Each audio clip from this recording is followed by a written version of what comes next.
Hello friend, नमस्कार। एक बार पुनः आपका हमारे चैनल ITI MCQ एक्सपर्ट में हार्दिक स्वागत है। आज हम डिस्कस करेंगे ITI के trade health and sanitary inspector का प्रीवियस ईयर क्वेश्चन पेपर। इस ट्रेड में ट्रेड थ्योरी के 50 क्वेश्चंस तथा एम्प्लॉयबिलिटी स्किल्स के 25 क्वेश्चंस आपके ITI के CBT एग्ज़ाम में क्वेश्चंस पूछे जाते हैं। तो टोटल आपके एग्ज़ाम में 75 क्वेश्चंस पूछे जाएंगे तथा प्रत्येक क्वेश्चन 2 मार्क्स या 2 अंक का रहेगा। तथा साथियों, इसके अलावा अगर आप इस ट्रेड से रिलेटेड किसी कंपटीशन एग्ज़ाम की तैयारी कर रहे हो तो यह क्वेश्चन पेपर भी आपके लिए काफ़ी हेल्पफुल है, क्योंकि ट्रेड थ्योरी चाहे आपने बुक से कितनी बारी क्यों ना पढ़ ली हो, लेकिन जब तक आप MCQ क्वेश्चंस या प्रीवियस ईयर क्वेश्चन पेपर नहीं लगा लेते हैं तब तक आपको यह आइडिया नहीं लगता है कि एग्ज़ाम में कैसे और किस तरीके से क्वेश्चन पूछे जाते हैं तथा इसके अकॉर्डिंग हम अपनी आगामी परीक्षा या एग्ज़ाम की तैयारी कर सकते हैं। तथा साथियों, अगर आप पहली बार मेरे चैनल पे आए हैं या अभी तक आपने मेरे चैनल को सब्सक्राइब नहीं किया है तो प्लीज़ मेरे चैनल को सब्सक्राइब करें तथा बेल आइकन पर क्लिक कर नोटिफिकेशन को ऑन कर लें, ताकि जब भी मैं कोई नया वीडियो डालूँ तो आप तक नोटिफिकेशन जल्द से जल्द पहुंच जाए। तो चलिए आज की वीडियो को शुरू करते हैं। तो आज का हमारा फर्स्ट क्वेश्चन है, a ventilated and improved latrine is called. एक वेंटिलेटेड और जो उन्नत लैट्रिन है वो क्या कहलाती है? तो ये हमारी कहलाती है VIP लैट्रिन या VIP शौचालय। तो VIP की जो फुल फॉर्म होती है वो होती है वेंटिलेटेड इम्प्रूव पिट। वेंटिलेटेड इम्प्रूव्ड पिट। तो right answer is option A4। Next question is the depth of water seal in RCA latrine is. RCA शौचालय में पानी की सील की गहराई क्या है? तो यहाँ RCA स्टैंड फॉर होता है research come action. RCA stand for research come action. तो RCA शौचालय में पानी की सील की जो गहराई होती है वो होती 5 सेंटीमीटर। तो right answer is option A2। Next question is aqua पायरी इज यूज फॉर। जो एक्वा पायरी है किसके लिए उपयोग की जाती है? तो एक्वा पायरी हम यूज करते हैं फॉर द रिफ्यूज डिस्पोजल। कचरे के निस्तारण के लिए हम एक्वा पायरी यूज करते हैं। तो राइट आंसर इज ऑप्शन ये करते हैं हाउस होल्ड सेवेज डिस्पोजल के लिए। तो इसका जो राइट आंसर होगा वो होगा option 3, household sewage disposal. जो घरेलू सेवेज जो निस्तारण होता है उसके लिए हम एक्वा पायरी का उपयोग करते हैं।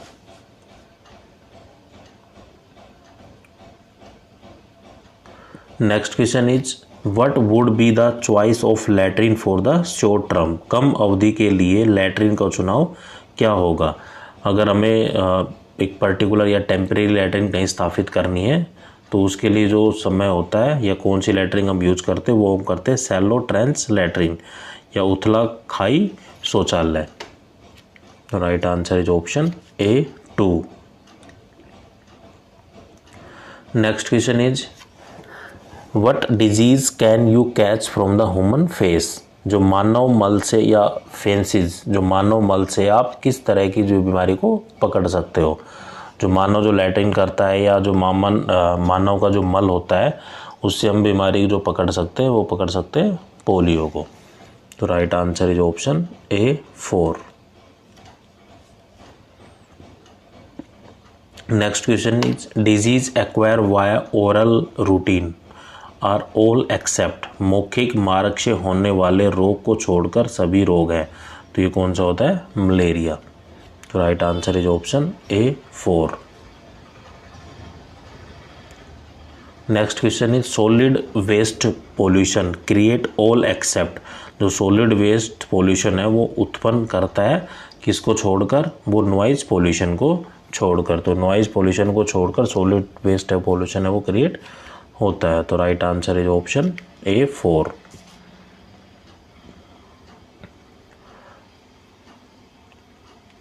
Next question is leachate is a coloured liquid that come out. Leachate एक रंगीन तरल है जो बाहर आता है। तो वो कहाँ से बाहर आता है? वो होता है सैनिटरी लैंडफिल। तो leachate is a coloured liquid that come out from the sanitary landfill. तो right answer is option A 2. Next question is the waste matter comes from the industrial card. उद्योगों से आने वाला जो अपशिष्ट पदार्थ है वो क्या कहलाता है? वो कहलाता है ट्रेड रिफ्यूज या व्यवसायिक अपशिष्ट. जो इंडस्ट्रियल से जो वेस्ट आता है उसको हम बोलते हैं ट्रेड रिफ्यूज या व्यवसायिक अपशिष्ट. Right answer is option A 1. Next question is what is the colour category use in house as a dispose of human and anatomical waste. अस्पताल में मानव शरीरगत कचरे के निपटदान के लिए किस श्रेणी के रंग का उपयोग करते हैं? तो जो मानव शरीर से जो कचरा निकलता है उसके लिए जो डस्टबिन यूज किया जाता है वो यूज किया जाता है येलो कलर का. तो right answer is option A 1. Next question is the street refuse is called as. जो स्ट्रीट अपशिष्ट होते हैं उसको क्या कहा जाता है? तो स्ट्रीट अपशिष्ट को हम बोलते हैं the refuse that is collected from the street. जो सड़क से एकत्रित किया गया कूड़ा करकट या अपशिष्ट वो क्या कहलाता है? स्ट्रीट रिफ्यूज कहलाता है या स्ट्रीट अपशिष्ट कहलाता है. तो right answer is option A 2. Next question is the colour category for the disposal of the waste sharp is.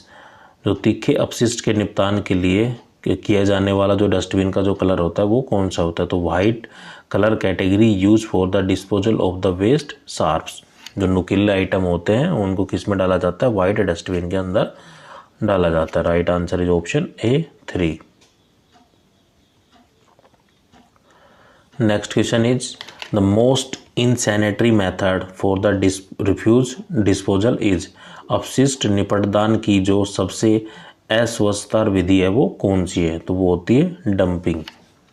तो right answer is option A 1. Dumping is the most insanitary method of refuse disposal of.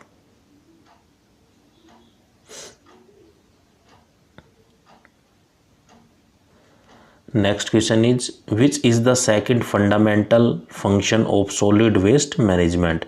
ठोस अपशिष्ट प्रबंधन का दूसरा मूलभूत कार्य कौन सा है? तो ये होते प्रोसेसिंग या प्रसंस्करण. जो ठोस अपशिष्टों के प्रबंधन का जो दूसरा मूलभूत कार्य होता है वो कहलाता है प्रोसेसिंग. तो right answer is option A 2. Next question is incineration is use for the disposal of all the following except. निम्न को छोड़कर सभी निस्तारण के लिए भस्मीकरण का उपयोग किया जाता है. तो वो होता है वेस्ट शार्प्स. जो तीखे अपशिष्ट होते हैं उनको छोड़कर सभी के निस्तारण के लिए हम भस्मीकरण का उपयोग करते हैं. तो right answer is option A 2. Next question is depending upon their use the trap में अगेन बी ए टाइप्स. उनके उपयोग के आधार पर जाल फिर से कितने प्रकार के होते हैं? तो ये होते हैं 3 प्रकार के. तो right answer is option A 3. Next question is depending upon their depth and the main whole में बी क्लासिफाइड एज. उनकी गहराई के आधार पर मेन होल को इस प्रकार वर्गीकृत किया जाता है. तो गहराई के आधार पर मेन होल को हम 3 कैटेगरी में विभाजित करते हैं. तो right answer is option A 3. Next question is all the sewer pipe are generally laid starting from. जो सभी जो सीवर की जो पाइप होती है आमतौर पर कहाँ से शुरू होती है? तो ये होती है आउटफॉल एंड. तो right answer is option A 1. Next question is when chlorine is added to the treated sewage as a final step in its treatment then it is called as. जब क्लोरीन को उसके उपचार के अंतिम चरण के रूप में उपचारित सीवेज में मिलाया जाता है तो उसको क्या कहते हैं? तो उसको हम बोलते हैं पोस्ट क्लोरिनेशन, क्योंकि बाद में या अंतिम चरण में वो मिलाया जा रहा है. तो right answer is option A 1. अगर पहले मिलाते तो वो उसको हम प्री क्लोरिनेशन बोलते, बाद में मिलाया जा रहा है तो उसको हम बोलते post chlorination. Next question is the detention time in the oxidation period is usually, ऑक्सीकरण अवधि में रोके रखने का जो समय आमतौर पर कितना होता है? तो ये होता है 2 से 6 सप्ताह या 2 to 6 वीक। तो right answer is option A 2। Next question is dug well latrine was first introduce in Singur West Bengal in which year? जो डग वेल लैट्रिन है सबसे पहले जो सिंगूर की एक डिस्ट्रिक्ट है वेस्ट बंगाल में, उसमें कब खोजा गया था, किस साल खोजा गया था? तो ये खोजा गया था 1949 से 1950 के बीच में। तो right answer is option A 3। Next question is what type of latrine is a RCA latrine? तो रिसर्च कम एक्शन जो लैट्रिन है वो किस प्रकार की एक लैट्रिन है? तो आरसीए जो लैट्रिन है वो है वाटर सील लैट्रिन। तो right answer is option A 1।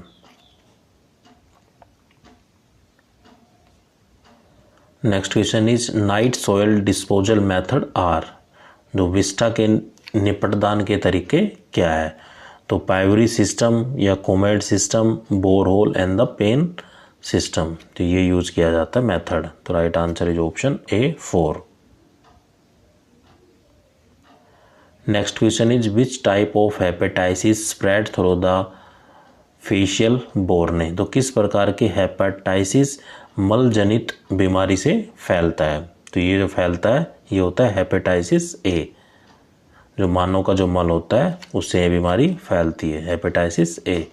तो right answer is option A 1।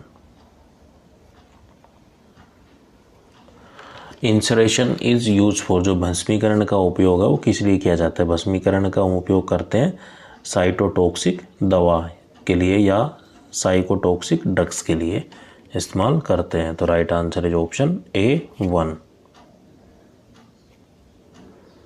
Next question is depending upon their shape the traps में बी इज ऑफ टाइप? उनके आकार के आधार पर जाल है वो कितने प्रकार के होते हैं? तो आकार के आधार पर या शेप के आधार पर जो ट्रैप्स होते हैं वो मेनली 3 प्रकार के होते हैं। तो right answer is option A 3। Next question is identify the name of the flowing figure? निम्नलिखित आकृति को पहचाने। तो एक चित्र दिया गया, हमें ये पहचाना है कि एक लैट्रिन है वो किस तरह की लैट्रिन है। तो 4 ऑप्शन है, इसमें से जो चित्र में जो दिखाई गई लैट्रिन है वो है डग वेल लैट्रिन, ये खोदा हुआ शौचालय। तो right answer is option A 4। Next question is what is the name of release waste water and human excreta by the homes? घरों से निकलने वाले अपशिष्ट जल और मानव मल को क्या कहते हैं?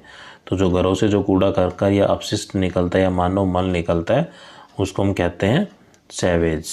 तो right answer is option A 3। Next question is identify the disease cause in salmonella paratyphoid.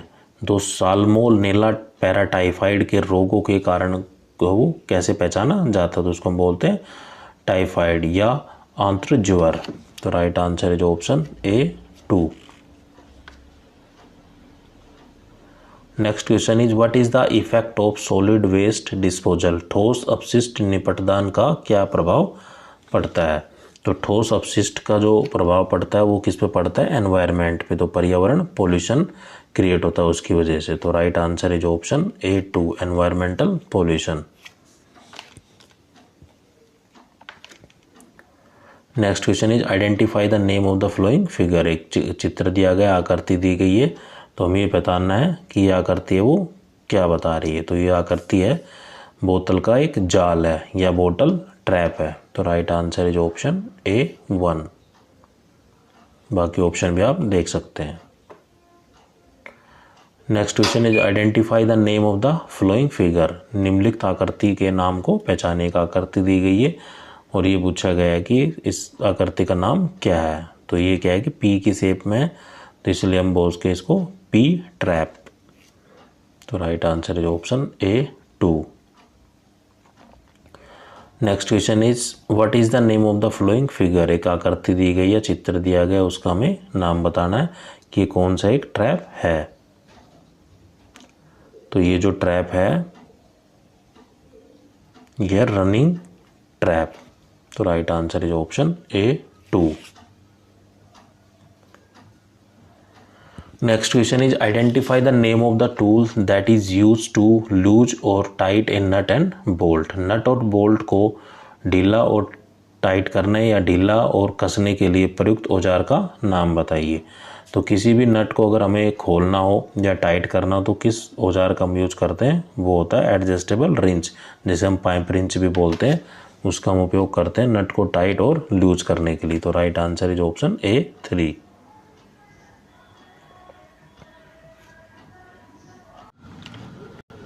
Next question is biomedical waste is to be discarded in yellow category included all except. पीली श्रेणी में जाने वाले जैव चिकित्सा अपशिष्ट को छोड़कर सभी में शामिल है। तो ये होते वेस्टेड शार्प या तीखे अपशिष्ट। Right answer is option A3। Next question is which of the following colour code is not use in biomedical waste management rule 2016। निम्नलिखित में से कौन सा रंग कोड जैव चिकित्सा अपशिष्ट प्रबंधन नियमों 2016 में उपयोग नहीं किया जाता। तो ये होता है ब्लैक कलर या काला कलर। तो right answer is option A1। Next question is all the following waste is classified under the yellow category except. निम्न में से किस अपशिष्ट को पीली श्रेणी में वर्गीकृत किया गया है सिवाय किसको छोड़कर। तो ये होता है इंट्राविनस ट्यूब एंड सेट्स, अंतशिरा ट्यूब और सेट। तो right answer is option A3। Next question is the best method of disposal of the hospital refuse is. अस्पताल के अपशिष्ट के निपटदान का जो सबसे अच्छा तरीका है वो क्या है। तो उसको हम बोलते हैं भस्मीकरण या इंसरेशन। तो incineration is the best method of the disposal of the hospital refuse. तो right answer is option A1।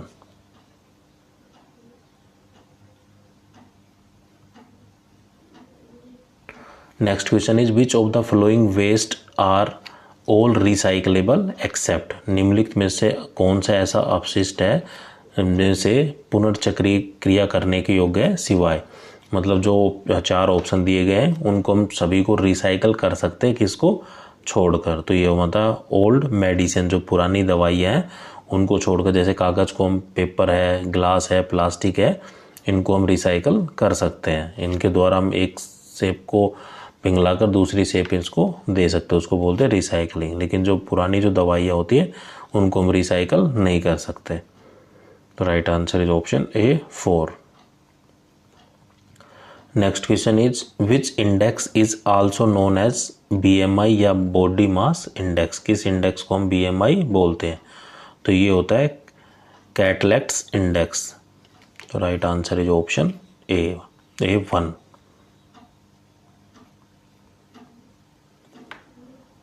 Next question is the control tripping is a method of dispose of. नियंत्रित टिपिंग के निपटदान के लिए एक विधि है। तो इसको हम बोलते हैं रिफ्यूज या अपशिष्ट।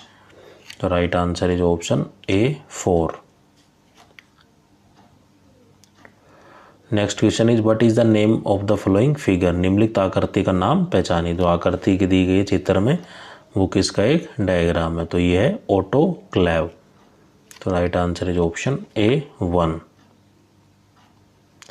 Next question is identify the name of the figure. एक चित्र दिया गया है, इस चित्र को हमें पहचानना है कि ये किस चीज़ का एक चित्र है। तो यह चित्र है एक माइक्रोवेव का। तो right answer is option A3। Next question is what is the name of the flowing figure. तो आकृति दी गई है, आकृति को हमें पहचानना है कि यह किस चीज़ की एक आकृति है। तो ये जो आकृति है ये है हाइड्रोक्लेव। तो right answer is option A4। Next question is the protection of hand from the harsh chemical is called. जो कठोर रसायनों से हाथों की सुरक्षा है वो क्या कहलाती है।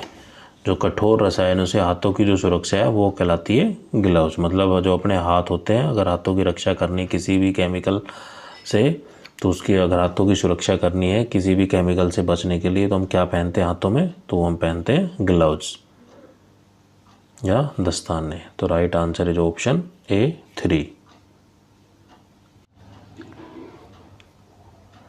Next question is identify the barrier and prevent from infected communicable disease. अवरोध की पहचान करें और संक्रमित संचारी रोग से बचाव कैसे करें। तो ये किया जाता है मास्क पहनकर। हम मास्क को पहनकर हम जो इन्फेक्टेड कम्युनिकेशंस होता है डिसीजेज उससे हम बच सकते हैं, संक्रमित रोग से हम बच सकते हैं। तो right answer is option A3। Next question is the coughing sneezing and talking is a spread diseases. खांसने छींकने और बात करने से जो बीमारी फैलती है वो क्या कहलाती है। तो वो होती बीमारी काली खांसी या वूफिंग कफ। तो right answer is option A3। Next question is calculate using your height and weight. आपकी जो ऊंचाई और वजन की जो गणना की जाती है वो में हम किसका उपयोग करते हैं। तो ये होता है BMI, जो बॉडी मास इंडेक्स होता है। इसके अंदर हम किसी भी की भी हाइट और वेट को मेजर कर सकते हैं। तो right answer is option A3, BMI, body mass index. Next question is which type of equipment is use during in washing medical procedures. जो आक्रामक चिकित्सा प्रक्रिया के दौरान किस प्रकार के उपकरण का उपयोग किया जाता है। तो ये किया जाता है आइसोलेशन गाउन्स। तो right answer is option A1। Next question is e waste is also known as. E waste को किस अन्य नाम से भी जाना जाता है। तो ई वेस्ट को हम जानते हैं electronic waste. E stand for electronic, तो उसको हम बोलते हैं इलेक्ट्रॉनिक कचरा या इलेक्ट्रॉनिक वेस्ट। तो साथियों ये जो 50 क्वेश्चन थे ये थे trade theory HSI trade theory के क्वेश्चंस। अब हम डिस्कस करेंगे जो एम्प्लॉयबिलिटी के 25 क्वेश्चंस पूछे जाते हैं। Next question is fill in the blank with the correct future tense of the verb. मतलब हमें थर्ड फॉर्म बतानी है। तो we dash to the zoo after the breakfast. तो इसमें आएगा वी विल गो, हम जाएंगे।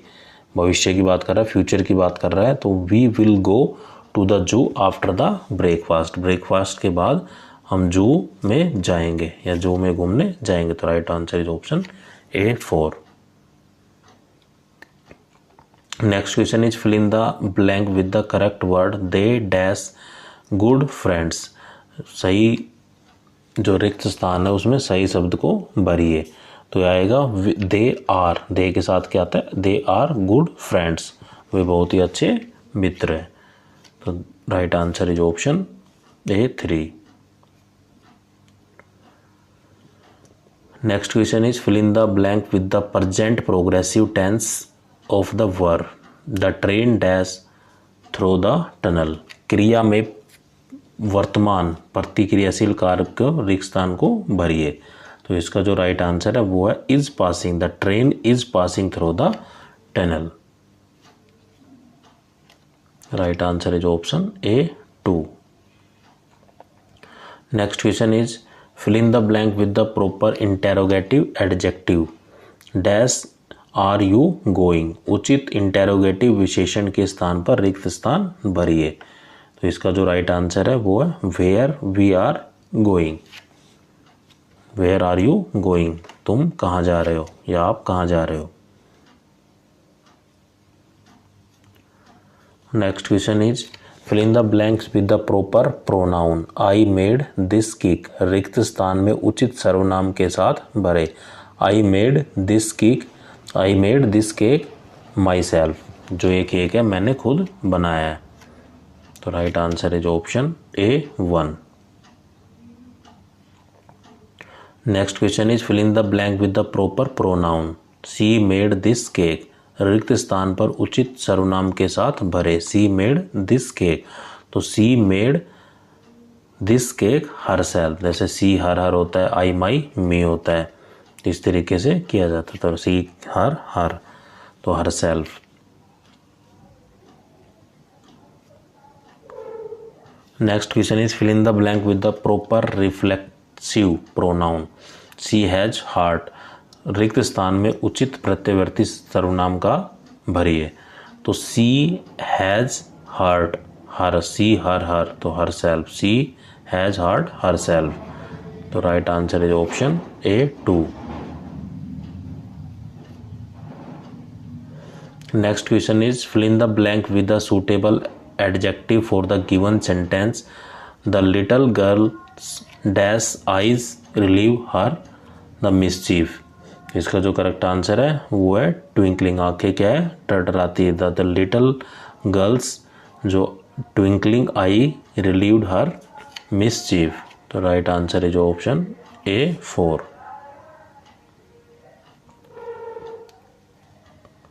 Next question is fill in the blank with the suitable place री या preposition. My house is dash the third floor. उपयुक्त स्थान पर पूर्व संकलन के स्थान पर रिक्त स्थान भरिए। तो my house is on the third floor या फिफ्थ फ्लोर, जो भी आपसे पूछा जा रहा है। Right answer is option A3। Next question is fill in the correct question word. Dash is a speaker at the function. तो इसका जो राइट आंसर है वो है who is the speaker at the function. किसी भी फंक्शन में speaker है वो कौन था। Right answer is option A4। Next question is low level language is also called. जो कंप्यूटर का क्वेश्चन है, कंप्यूटर में दो तरह की लैंग्वेज होती है, लो लेवल लैंग्वेज एक होती है हाई लेवल लैंग्वेज। तो जो लो लेवल लैंग्वेज होती है उसको क्या कहा जाता है या उसका दूसरा नाम क्या है। तो लो लेवल लैंग्वेज को हम बोलते हैं मशीन लैंग्वेज या मशीन भाषा। तो correct answer is option A3। Next question is pronunciation refers to. जो उच्चारण है वो किसको संदर्भित करता है। तो प्रोनाउंसिएशन का जो मतलब होता है वो होता है प्रोडक्शन ऑफ ए साउंड, ध्वनि का उत्पादन। तो right answer is option A4। Next question rearrange the following set of word into A meaningful sentence. तो टीचर, स्कूल, वर्क, सी, ए, एज। तो ये कुछ शब्द दिए गए या वर्ड दिए गए, उनसे हमें एक मीनिंगफुल सेंटेंस बनाना है। तो इससे जो मीनिंगफुल सेंटेंस होगा, she worked as a school teacher. वह कार्य करती है एक अध्यापिका के तौर पर। तो right answer is option A2। Next question is rise and fall of the pitch of the voice is called. आवाज की पिच का उठना और गिरना क्या कहलाता है। तो आवाज की पिच का उठना और गिरना कहलाता है इंटोनेशन या आवाज में उतार चढ़ाव। कभी हम मंदे बोलते कभी तेज बोलते, इसको बोलते हैं इंटोनेशन। तो right answer is option A2। Next question is the word that express a sudden and strong feeling is called. वह शब्द जो अचानक और मजबूत भावना को व्यक्त करता हो उसे क्या कहते हैं। तो वह शब्द जो अचानक और मजबूत भावना को व्यक्त करता है वो कहलाता है इंटरजंक्शन या विषमयादी बोधक। तो right answer is option A2।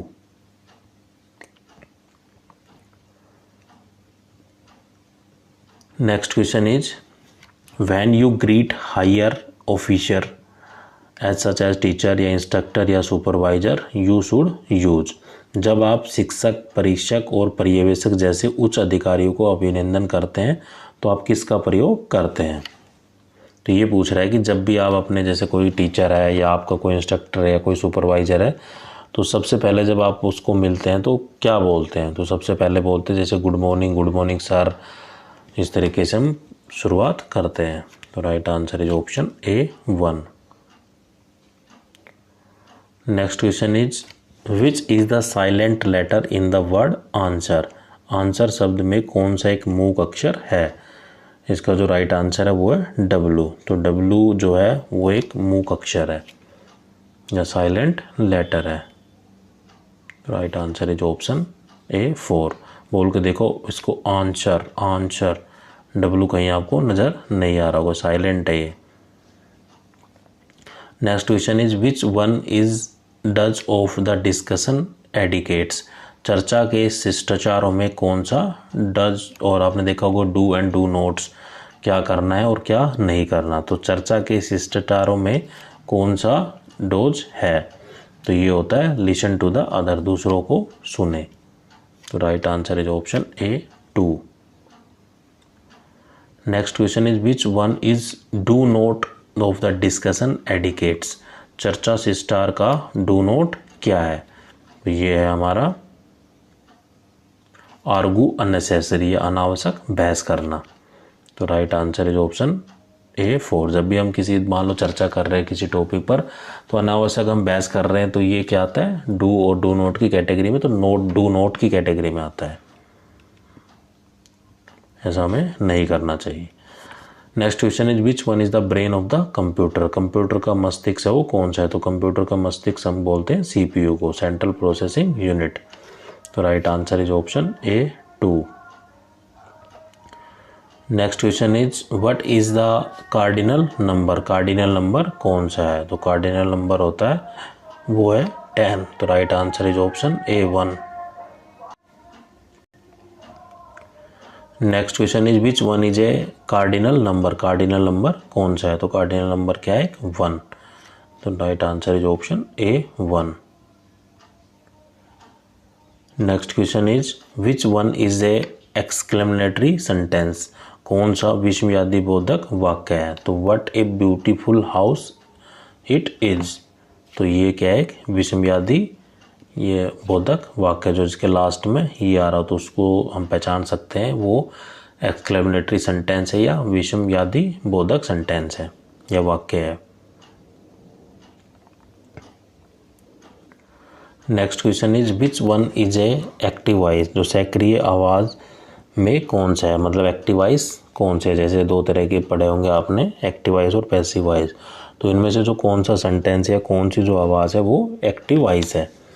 तो ये Ram has pass the exam. Ram has passed the exam. तो correct answer is option A 1। Next question is which one is the passive voice. जो निष्क्रिय आवाज़ है वो कौन सी है? तो पैसिव वॉइस है her birthday was celebrated by us. तो ये है, जैसे एक्टिव वॉइस से पैसिव वॉइस बनाते तो लास्ट में क्या यूज करते? बाई और अस आता है। तो her birthday was celebrated by us. तो right answer is option A 3। तो साथियों, आपको मेरा वीडियो कैसा लगा कमेंट करके ज़रूर बताइए। जय हिंद, थैंक यू।